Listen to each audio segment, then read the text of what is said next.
3 poultry trucks had traveled more than 600 miles to reach Avery Hollow Farm. Before entering the narrow farm road, all 3 passed the entrance to Pike Poultry. A new white banner stretched between 2 steel posts beside Vernon Pike's commercial houses. Bigger birds, faster growth, proven value. The lead truck slowed at the intersection. Vernon stood beneath the banner with several county farmers. Certain the driver was about to turn. The truck continued straight.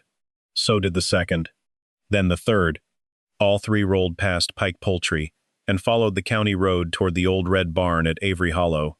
By noon, the first 2 trucks were nearly full. Crates lined the loading lane. Drivers checked ventilation panels. A poultry health technician moved from crate to crate, reading brass wing bands aloud, while a woman with a clipboard matched each number to a thick black ledger. Along the road, farmers stood beside their pickups and watched. Some had come because they were curious.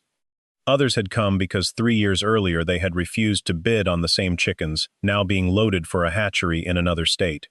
Vernon Pike stood closest to the gate. He owned the largest poultry operation in Ross County. For 22 years, he had served as president of the County Poultry Association. His commercial broiler houses produced more birds in a month than Thomas Avery could raise in several years. Vernon watched an old mahogany-colored hen walk beneath the loading table. One of her tail feathers was bent. Her comb was pale with age. Around her wing was a dull brass band, stamped with the number 17. Vernon laughed. "You're not taking that one."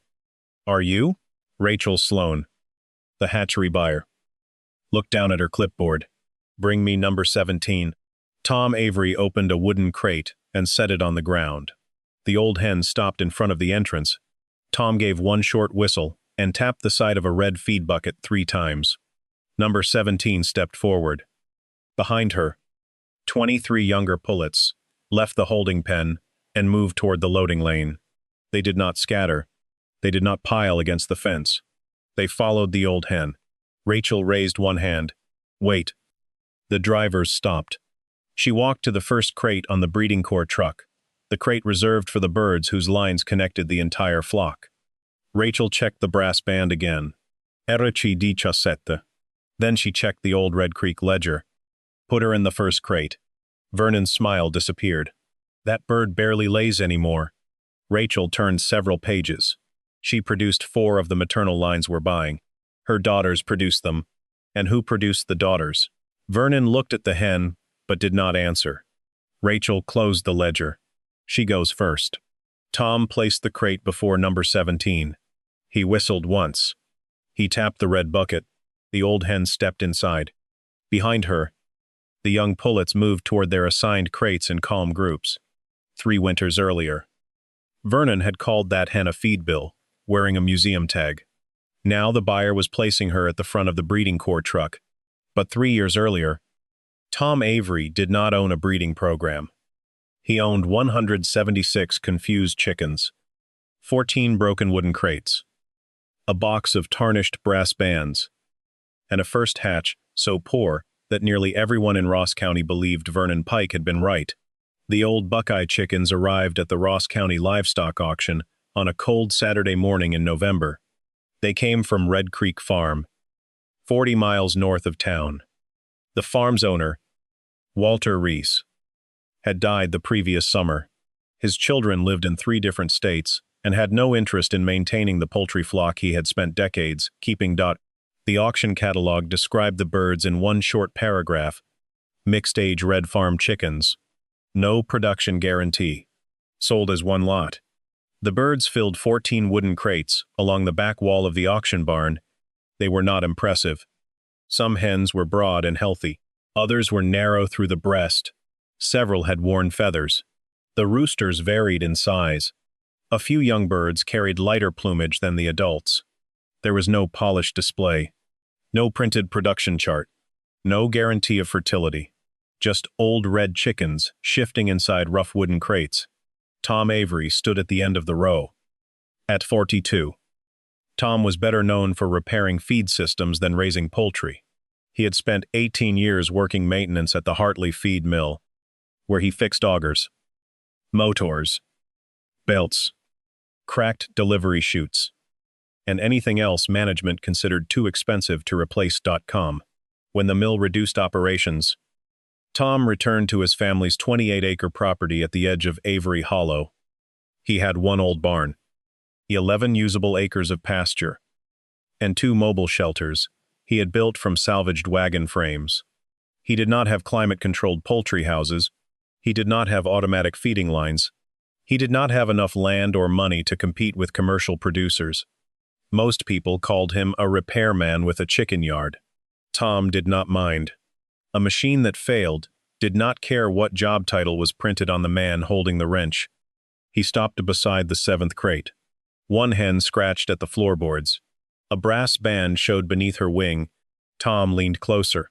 The band was stamped, RC17. The hen in the next crate wore RC42. Another wore RC61. Some birds had no bands. Others carried numbers with different prefixes. Beside the final crate sat a small wooden box filled with additional brass bands, handwritten tags, and a bundle of faded string. Tom picked up one of the loose bands. Vernon Pike noticed. Vernon stood near the auction rail, wearing a clean canvas jacket embroidered with the Pike Poultry logo. Several younger producers gathered around him, listening as he evaluated the birds. Too old, he said of one crate. Too uneven, he said of another. He pointed toward the roosters. Those birds would take half a season to reach a weight. A commercial cross can reach in weeks. One farmer asked whether the hens might work as layers. Vernon shook his head. Seasonal birds. You'll feed them through winter and get excuses instead of eggs. A few men laughed. Vernon saw Tom examining the bands. Thinking of starting a museum? Tom set the loose band back in the box. Just looking. At what? The numbers. Vernon glanced at the old hens. Numbers don't add weight. No. They don't add eggs either. No. Vernon smiled. Then you're learning. He tapped one wooden crate with the side of his boot. Buckeyes were useful before farmers learned how to raise real chickens. The men around him laughed again. Tom looked at the birds. The breed was not useless simply because Vernon's operation had no use for it. But Tom had no proof of anything yet. When the auctioneer opened the bidding, no one raised a hand. He lowered the starting price. Still nothing. The birds shifted in the crates as the auctioneer tried again. 176 head. Mixed age. Crates included. Who'll give me 600? Silence. 500? Nothing. Vernon folded his arms. Sell them by the pound. The auctioneer ignored him. 400. Tom raised one finger. The auctioneer looked relieved. 400 from the gentleman in the back. Do I hear 450? No one moved. Vernon turned toward Tom. You're bidding on the whole lot? Tom nodded. The auctioneer waited. A man near the rail called out. Make him take the crates too. Another farmer said, the crates may be worth more than the birds. The auctioneer added fees and taxes. The final price came to $412. The gavel struck. Vernon shook his head. You didn't buy a breed. Avery. Tom signed the sale receipt. What did I buy? Red feathers wrapped around a feed bill. The laughter followed Tom all the way to the loading door. The flock arrived at Avery Hollow after dark. Tom had prepared 2 fenced paddocks and 1 shelter. It was not enough. The roosters had been mixed during transport. 2 began fighting before Tom finished unloading the 3rd crate. Several hens refused to enter the shelter. Young birds crowded into one corner, while older birds claimed the roosts. One hen flew over the temporary divider. Another found a gap near the gate. By midnight, Tom had recovered 3 escaped birds, repaired 1 section of wire,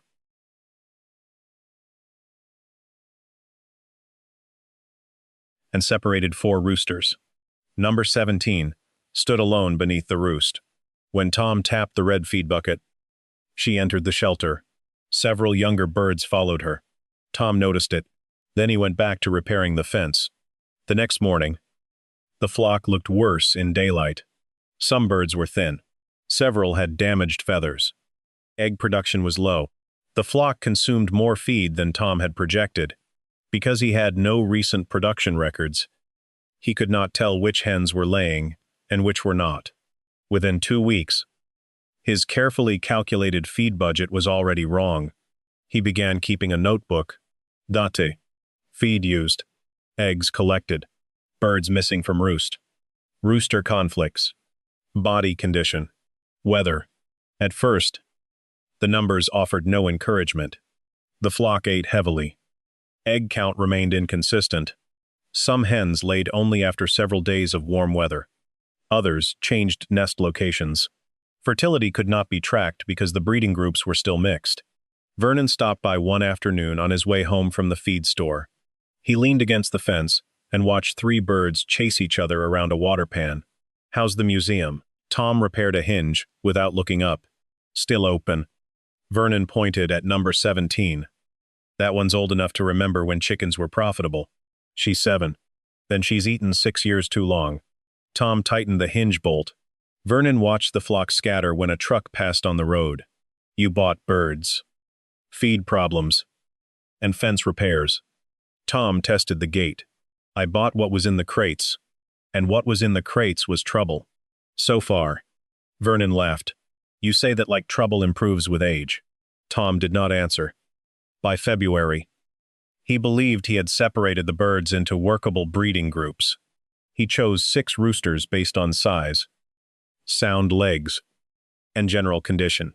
He grouped hens according to the prefixes on their old wing bands, but he did not understand how the original breeder had managed the flock. He collected eggs for nearly 2 weeks before setting them. Some were stored too long. Some came from hens that had moved between pens. His homemade brooder held temperature during the day, but dropped several degrees on cold nights. Tom candled the eggs and convinced himself the fertility was acceptable. It was not. The hatch began late. Some chicks emerged weak. Others never hatched. Several eggs had not been fertile at all. When the hatch ended, only 31% of the eggs produced live chicks. The chicks were uneven in size. Tom could not identify the parentage of nearly half of them. A few developed leg problems after the brooder floor became too slick. Feed costs rose.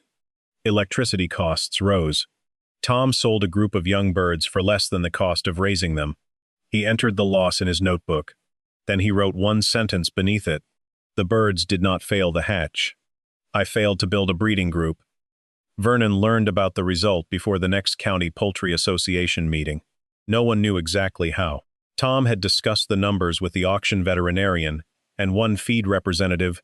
In a county where poultry producers bought feed from the same 2 suppliers, private failures rarely stayed private. At the association meeting, Vernon gave a presentation on production efficiency. He showed charts comparing feed conversion, days to market weight, and average carcass uniformity.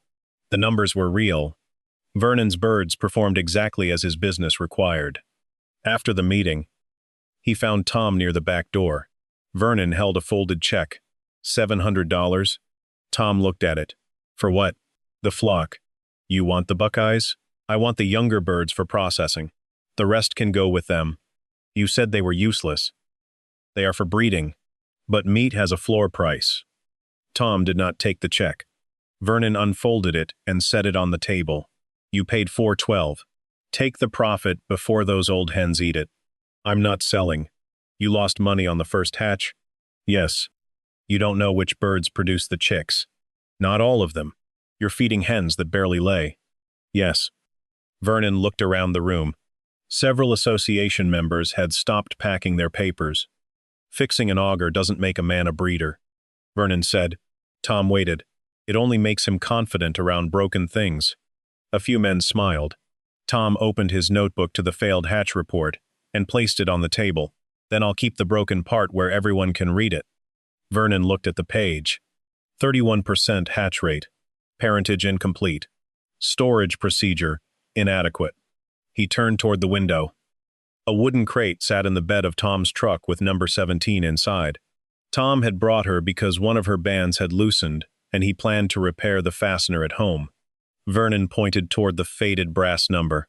A feed bill wearing a museum tag. The room grew quieter. Then Vernon lowered his voice. "Your father left you 28 good acres." Tom looked at him. "Don't turn them into a graveyard for another dead man's chickens." The room went completely still. Tom's father had spent his life repairing equipment, raising a small beef herd, and holding the Avery property together through 3 bad years. Tom did not raise his voice. My father taught me old equipment isn't useless until you know why it stopped working. He closed the notebook, and the first hatch stopped working because of me. Tom left the check on the table. Within a week, the failed hatch began costing him more than pride. His feed supplier changed his account from 30-day terms to cash before delivery.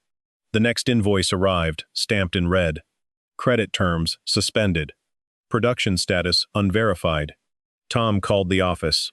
The manager sounded uncomfortable. It's temporary. I've paid every bill. You have. Then why change the terms? We're reviewing small production accounts. Did Vernon Pike speak to you? The manager paused. He chairs the Association Credit Reference Committee. That was not an answer. It did not need to be. Tom paid cash for the feed. The payment left him with less money for fencing and brooder repairs. At the county fair that spring, the Poultry Association accepted Tom's display, but refused to label the birds as breeding stock. The official card read, Mixed Farm Poultry. Performance, not certified. Tom pinned the card to the display. He did not hide it. Vernon stopped beside the pen with 3 younger producers. You could have saved yourself the table fee. Tom adjusted a water cup. People can still look. At what? The birds. Vernon smiled. I thought the numbers mattered. They do. Then where are they? Not ready. That winter. The costs grew worse. The old barn roof leaked during freezing rain.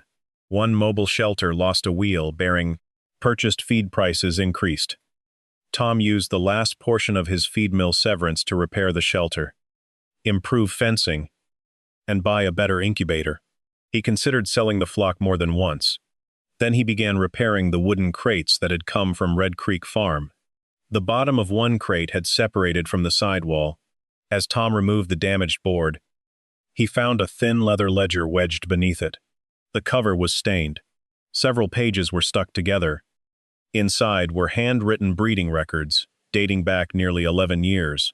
Each page contained band numbers, hatch dates, rooster groups, winter laying notes, and short observations about individual hens. RC-17 appeared repeatedly. Daughters held weight through January, returned chicks to shelter before storm. Strong mother under pasture conditions. Line crossed with rooster group B. Good feet. Slower finish. Tom read through the ledger until after midnight. The records did not describe perfect birds. Some lines had poor fertility. Some grew too slowly. Some hens abandoned nests. The previous breeder had recorded those failures too. On one page, a sentence had been underlined twice. Color identifies a breed. Mothers preserve a flock. Tom brought the ledger to Edith Rowe. Edith had worked as a poultry extension specialist for 34 years. She had helped small farms improve hatchability long before glossy heritage poultry catalogs became popular. She lived in a white farmhouse 6 miles outside town and answered Tom's questions without trying to make him feel better. She read the ledger. Then she examined his notebook. You found history, she said. Tom waited. You have not proved performance. The band numbers match. Some of them, the maternal lines are listed. They were listed 2 years before you bought the flock. The birds are still here. Some birds are here. Some records are here. That is not the same thing. Edith visited Avery Hollow the next morning. She watched the flock move between paddocks. She examined the shelters, nests, feeders, and brooder. Then she walked the fence lines. Tom followed her with the ledger. What do I have? He asked. Edith stopped beside the nearest shelter. Birds. That's all? You own birds? You do not own a breeding flock. She pointed toward the mixed group. You cannot verify the recent fertility of each line. No. You cannot identify the parentage of half your first hatch. No. You have no current health certification. No. You selected roosters by looking at them. Yes. You have no record of what their mothers produced. No. Edith looked at number 17 resting beneath the shelter. That old hen may be important. Tom glanced at the ledger. She's in 4 maternal lines. On paper, what would make it real? Three things. Edith held up one finger. Current records. A second, repeatable performance. A third, a system that still works when something goes wrong. She returned the ledger. If you want to save an old breed, you can tell stories. Tom took the book. If you want to build a breeding flock, you measure. Over the next 2 years, Tom rebuilt Avery Hollow around that sentence. He divided the pasture into 6 breeding paddocks. He repaired the old brass bands when possible and added new numbered bands without removing the original identifiers. Each breeding group received its own color-coded gate and record sheet. He tracked fertility by pen. He recorded hatchability separately from fertility. He weighed chicks at regular intervals. He documented cold weather laying and survival. He recorded which hens returned to the same nest, which mothers protected chicks, and which young birds followed mature hens back to the mobile shelter. He stopped selecting only for size. A large rooster with poor fertility left the breeding program. A beautiful hen that repeatedly abandoned nests left the program. A smaller hen whose chicks survived 2 cold snaps remained. Number 17 did not lay many eggs, but her daughters consistently returned to roost. Her pullets remained calm during pasture moves. 3 of her daughters produced strong hatches under different roosters. Tom kept her. Every evening, he used the same signal. 1 short whistle, 3 taps on the red feed bucket. The birds learned to leave the pasture and return to the shelters. At first, it took nearly 20 minutes. By the second season, the strongest groups returned in less than 7. Tom recorded the time. He recorded the failures too. 1 group scattered during a thunderstorm. Another lost fertility after a rooster developed a leg problem. A spring hatch suffered when Tom stored eggs at the wrong humidity. He did not erase those pages. Edith inspected the records every few months. The first time she approved of anything, she pointed to a page documenting a failed hatch. You changed the storage conditions after this? Yes. And the next group improved? Yes. You may be learning. That was all she said. The first commercial proof came from Grace Dalton. Grace operated a small pasture poultry farm, 2 counties away. She needed 120 hatching eggs to replace an aging flock. Before ordering, she called Tom. I heard about the 31% hatch. That report is mine. You admit that? It happened. Vernon Pike said your breeding records started with a failure. They did. Grace was quiet. What has happened since? Tom mailed her copies of the records. The first hatch, 31%. After the breeding groups were separated, 62%. After egg storage changes, 74%. The most recent verified group, 81%. Grace called again. Which number should I believe? All of them. That isn't much of a sales answer. The first one tells you where the system started. The others tell you whether I corrected it. Grace visited Avery Hollow. Tom did not promise uniform show birds. He gave her parentage records, collection dates, storage information, fertility ranges, and health documents. He explained that some lines matured slowly. He showed her the failed hatch pages. You're showing me where it went wrong? She asked. Yes. Most breeders show photographs of the best birds. You're not buying photographs. Grace ordered the eggs. The hatch performed within the range Tom had documented. Several months later, she ordered a second batch. Then she purchased 36 pullets from 2 maternal groups. The money was modest. It did not repay Tom's losses, but it proved someone would pay for predictability and records, not merely for birds by the pound. When Grace's second order became known, the feed supplier quietly removed the red stamp from Tom's invoices. The manager offered to restore the 30-day terms. Tom declined. Not yet. You've paid cash for nearly 2 years. That's why I know I can. He did not want credit restored because the county had started believing in him. He wanted it restored only when his records supported the risk. Vernon noticed the growing interest in pasture poultry. Customers were asking about older breeds, natural reproduction, and birds that could perform outside climate-controlled houses. Vernon responded quickly. He purchased 300 large red birds and advertised them as Pike Heritage Reds. He printed brochures. He built a clean display pen at the county fair. His birds were broad, uniform, and impressive. They won the size class. Above the pen, Vernon hung a banner. Pike Heritage Reds. Bigger. Faster. Locale. He stood beside the champion rooster while visitors gathered. This, he said loudly enough for Tom to hear, is what a useful red chicken looks like. Tom looked at the rooster. It was a good bird for Vernon's purpose. He returned to his own display, where the old Red Creek ledger sat beside 3 generations of band numbers. The association display card from the year before remained beside it. Mixed farm poultry. Performance, not certified. Below that card, Tom placed Grace Dalton's 2 hatch reports. Vernon's birds were larger. His barn was newer. His brochures were better. But his flock had been assembled from several sources. He did not have maternal records. He did not have winter fertility across multiple generations. He had no proof of natural brooding or long-term pasture behavior. Tom did not say any of that publicly. He continued measuring. By the end of the 3rd winter, Avery Hollow held a closed breeding population with multiple verified family lines. The flock was still not perfectly uniform. Some birds were smaller. Some hens laid seasonally. The old birds remained in the records even after their production declined. But Tom could answer questions that most sellers could not. Which hens produced daughters that laid through cold weather? Which rooster combinations improved leg strength?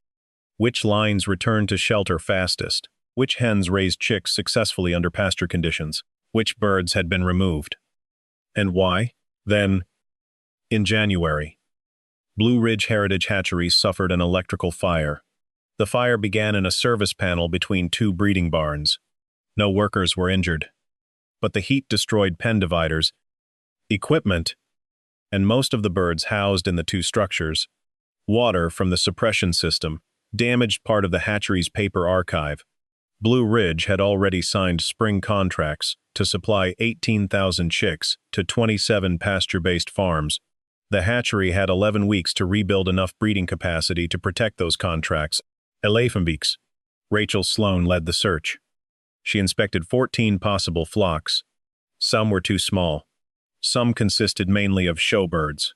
Several had been assembled recently from auctions and private sales. Others had health records but no parentage records.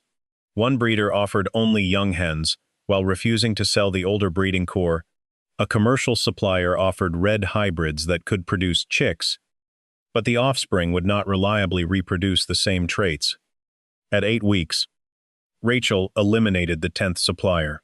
At 6 weeks, Blue Ridge warned its contracted farms that deliveries might be reduced. At 5 weeks, Grace Dalton sent Rachel one of Tom's hatch reports. Rachel called Avery Hollow. Tom answered from the barn. "I've reviewed 3 years of your records." She said, "You reviewed the summary. I want the full records. I can send copies. I want to inspect the flock." Tom looked through the barn window at number 17, leading a group of pullets toward the afternoon feeder. "How far are you?" 630 miles. "There are closer birds." "I've seen them." Tom was silent. Rachel continued, "I need multiple family lines. Recent fertility. Health verification. Winter performance. And a seller willing to transfer the breeding structure." "What does transfer mean?" "Birds. Records. Band archive. And transition support." "You want the entire flock?" "I want to inspect the entire flock." Word spread before Rachel arrived. By the end of the week, everyone at the feed store knew a hatchery buyer was driving more than 600 miles to inspect Tom Avery's old chickens. Vernon treated the news as a misunderstanding. She'll read his notebooks. "Look at those little birds. And be home before supper." He printed a new roadside banner for Pike Poultry. "Bigger birds.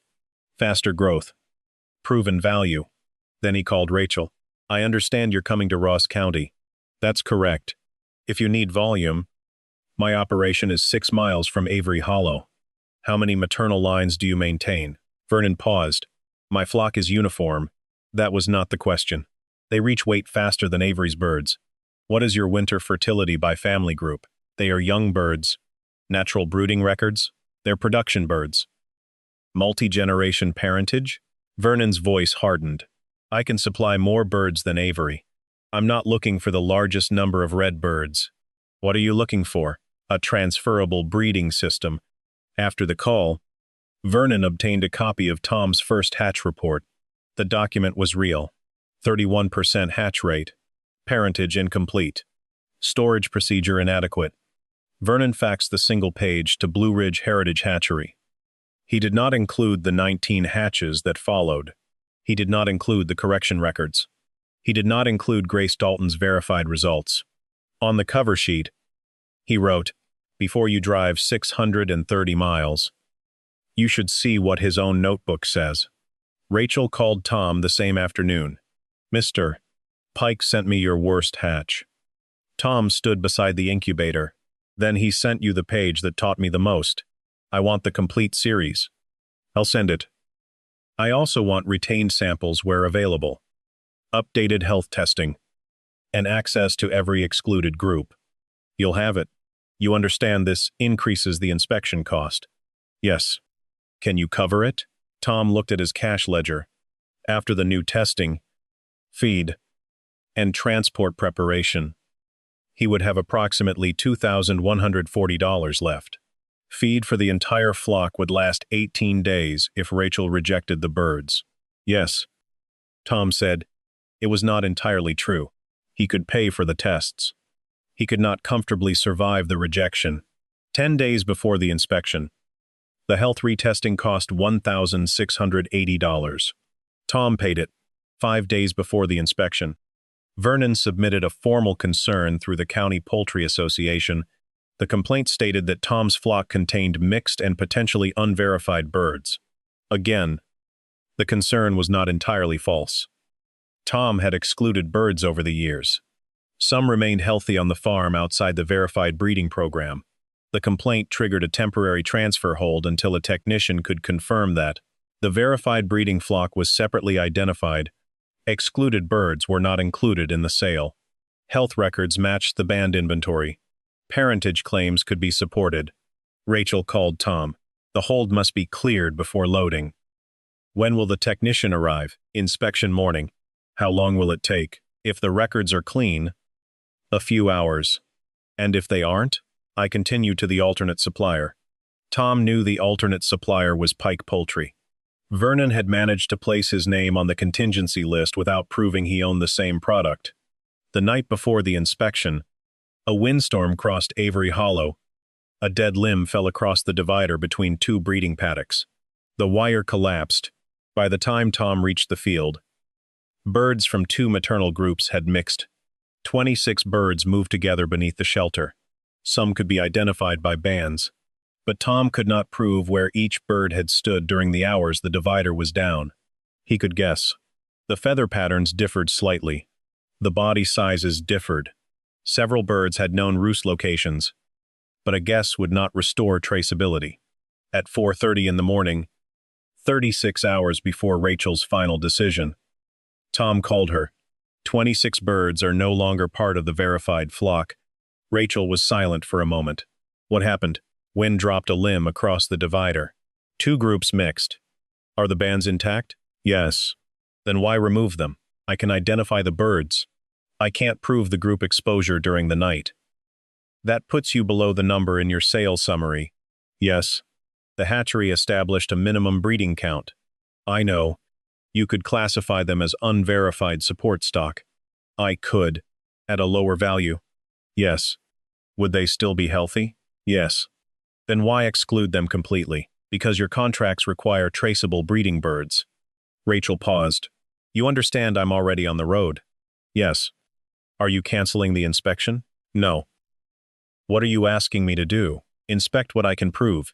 Rachel remained quiet for several seconds. "Don't repair the story before I arrive." Tom looked toward the damaged divider. "What does that mean? Show me what your system does after it fails." Rachel arrived shortly after 9 with a poultry health technician, a transport supervisor, and a breeding coordinator. Vernon's truck was already parked along the county road. He was not invited. Neither were the farmers standing behind him. Tom allowed them to watch from outside the working area. The health technician carried the temporary hold notice. Rachel carried 2 folders. One contained Tom's full records.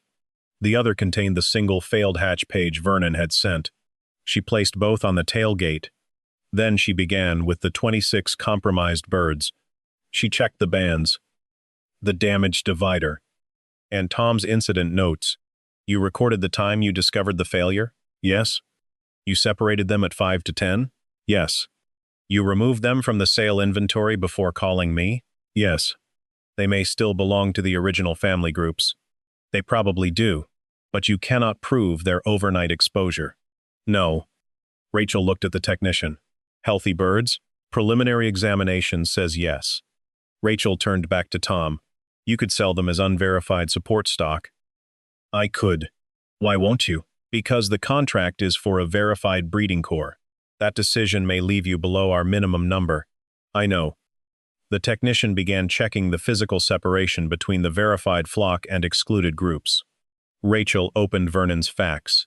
This is the page Mr. Pike sent me. She placed the 31% report on the table. Vernon watched from the road. Rachel opened Tom's full binder. She placed 3 later reports beside the first dection. 31%, 62%, 74%, 81% verified recent range. Rachel pointed to the figures. Which number is the truth? Tom looked at all 4. All of them. The breeding coordinator looked up. Most sellers would lead with the last number. The last number doesn't explain the system. Rachel touched the first report. What does this one explain? That I mixed breeding groups. Stored eggs too long. And trusted a brooder I had not tested through cold nights. And this one? She pointed to 62%. That separating the groups improved fertility records. But storage was still inconsistent. The 74? Corrected storage and stable incubation. The 81? Recent verified performance under the current system. Rachel looked toward Vernon. Mr. Pike sent me the first number to prove your flock failed. Tom closed the binder halfway. He sent you the right place to start. The health technician looked at Rachel. The temporary hold remained in place. But no one was preparing to leave. Rachel began the random identity test. She selected 15 band numbers. Not only active breeders, she included excluded birds. 1 dead bird record. 1 bird from the compromised group. And number 17. Beard, Sexandort. Hatched from hen 36, under rooster group C. Bird Uziki.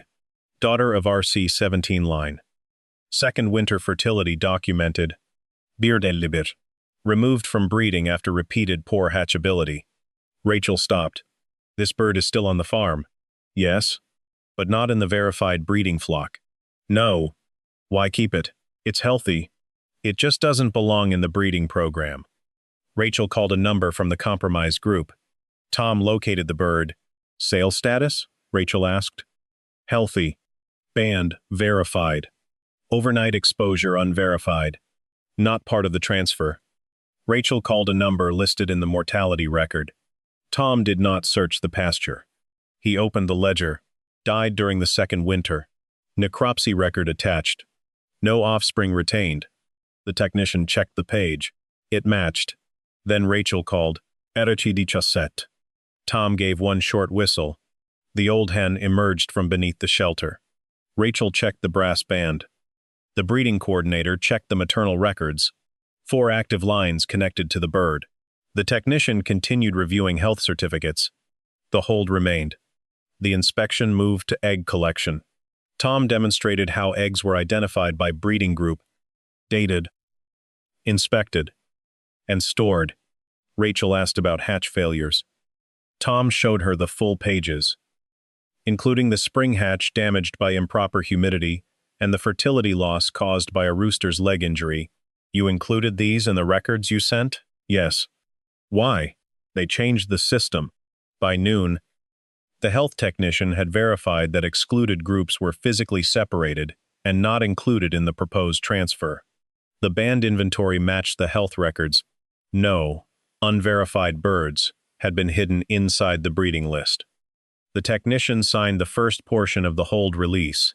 One test remained. Operational recovery. Rachel asked Tom to move the verified groups from the far pasture into the mobile shelters. A tractor was operating on the neighboring property. The engine noise would make the birds less predictable. Tom looked toward the machine. Rachel noticed. Your records show average return times under normal conditions. Yes. This is not normal. No. That is why we are testing. Tom opened the pasture gate. The birds moved outward instead of toward the shelters. The tractor noise unsettled several young birds. One group turned toward the fence. Vernon watched from the road. He smiled. Tom did not chase the birds. He did not wave his arms or send workers into the pasture. He waited until the flock stopped reacting to the first burst of noise. Then he gave one short whistle. He tapped the red bucket 3 times. Number 17 lifted her head. The old hen began walking toward the nearest shelter. Several pullets followed. A rooster joined them. Then another maternal group turned. Within minutes, movement spread across the pasture. The flock did not run. The birds moved in small groups behind older hens. Tom recorded the time. 6 minutes. 42 seconds.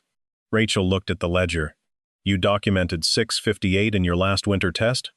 Yes. The tractor was not part of that test. No. She looked toward number 17. How many eggs did she lay last month? 4. Vernon laughed from the road. Rachel turned toward him. Vernon raised both hands. I'm just saying. 4 eggs. Don't feed a hatchery. Rachel looked back at Tom. Why is she still in the verified flock?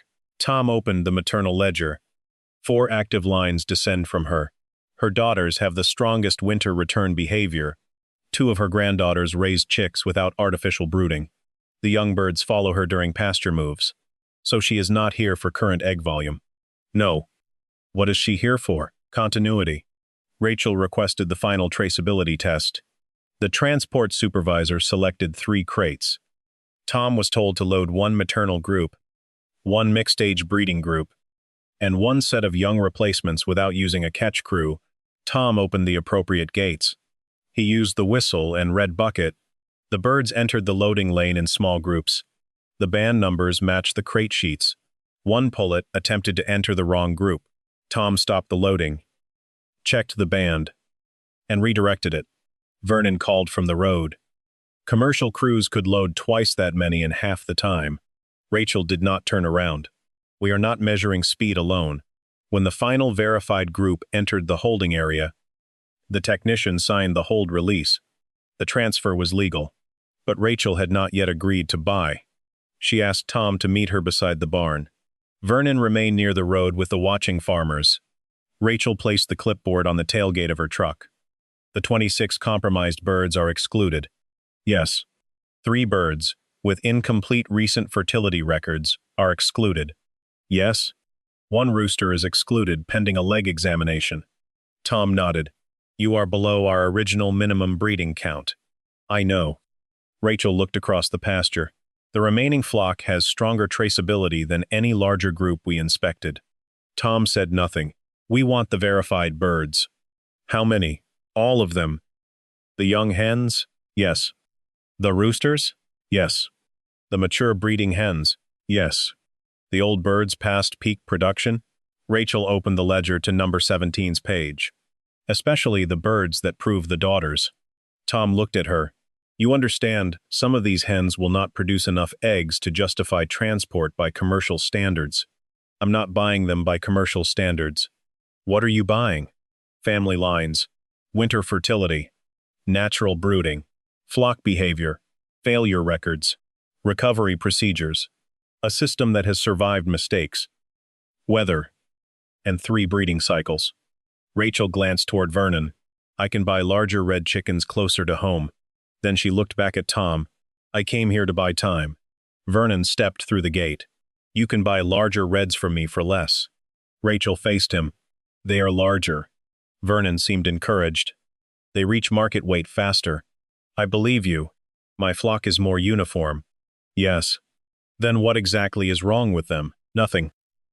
If I need commercial production birds. Vernon looked toward Tom's flock. These are still smaller. Rachel nodded. Your birds are larger. Mr. Pike. She rested one hand on Tom's ledger. You do not own the same product. Vernon's expression tightened. I can supply more birds. You cannot supply 3 winters of fertility by maternal line. I can build records. Yes. You can't tell me his birds are worth more because he wrote in a notebook. No. Rachel opened the first failed hatch report Vernon had sent. They are worth more because he recorded this failure, corrected the system, repeated the result, and allowed us to test every weak point. She set the first report beside the complete 3-year ledger. You sent me 1 page to prove he failed. Vernon looked at the documents. Rachel continued. What you actually proved was that he kept the page. No one along the road laughed. The agreement required 3 days to complete. Blue Ridge needed final health clearance, transport scheduling, record duplication, and a transition plan. Rachel signed the preliminary contract on the lid of the same wooden auction crate Tom had repaired when he found the Red Creek ledger. Her contingency sheet lay beside it. 2 supplier names remained. Pike Poultry, alternate volume source. Avery Hollow verified breeding core. Rachel drew a line through Pike Poultry. Then she marked Avery Hollow as selected. Vernon watched the pen move across the paper. The 3 trucks arrived on loading day, before reaching Avery Hollow. They passed Pike Poultry's roadside banner. Bigger birds. Faster growth. Proven value. None of the trucks turned. They continued toward Tom's old red barn. The county road filled with onlookers. The auctioneer who had sold the flock 3 years earlier arrived before sunrise. He stood beside the loading gate. I said those crates might be worth more than the chickens. Tom checked a band number. They were useful crates.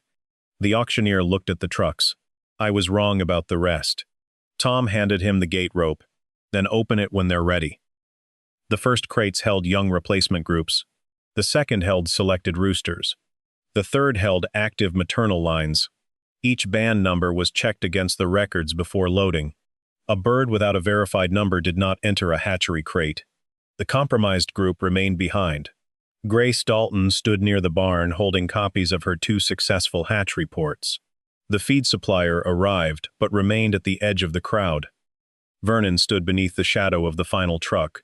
When number 17 reached the loading lane, he laughed once more. That feed thief still goes? Rachel checked the brass band. RC17. Then she checked the old Red Creek ledger. 4 maternal lines. She barely lays. 3 generations of verified daughters. She'll cost more to transport than she'll produce this month.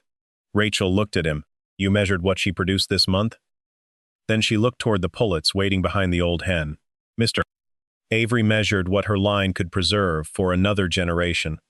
She pointed toward the first crate on the breeding core truck. Put her there. Tom placed the crate on the ground. Number 17 approached, but stopped at the entrance. Tom whistled once. He tapped the red feed bucket 3 times. The old hen stepped inside. The county road grew quiet. Behind her, the pullets from her maternal lines moved forward. The auctioneer opened the loading gate. The young birds entered their assigned crates. Rachel checked each band.